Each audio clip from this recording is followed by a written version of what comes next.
Welcome back, everybody. So I got this book here by David Weishart, How to Build and Modify Chevrolet Small Block V8 Cylinder Heads. And this book, and you can even see down here my notes, it talks about things like enlarging the throat. And I'll give you a quick look there again. Intake is 88%, exhaust is 86%. When you do something like that, enlarging the throat on the intake and exhaust, it leads to improved low lift and mid lift flow, high lift flow too, but again, this is just a quick one.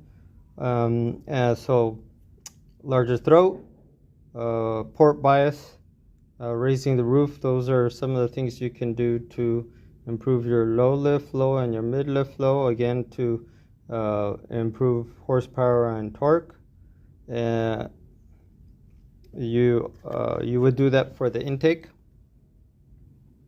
and then you would also do it for the exhaust over here, which I don't have any light on, but hold on and let me show you something straight out of the book, because then it allows you to run a different camshaft in your car.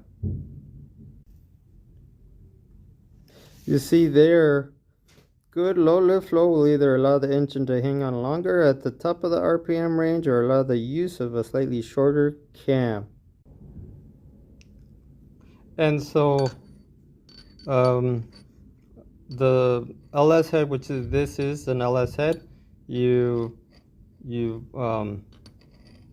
improve your low lift and mid lift flow by getting rid of the swirl ramp, and it's also effectively raising the roof and giving you more area. You get rid of the swirl ramp.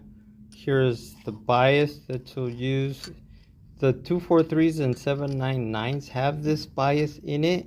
If you're porting heads, then you'd add it to a set of 241s or 862s, and that allows you to now use a different cam. Instead of using a bigger cam, if you like, you can use a smaller cam, especially if your hot rod is also your daily.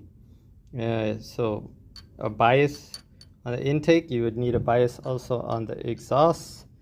And these modifications that you are doing to your heads at home without a flow bench allow you to use a slightly less radical cam in your car. All right, thank you. Hit that like button, hit that subscribe, and thank you for watching.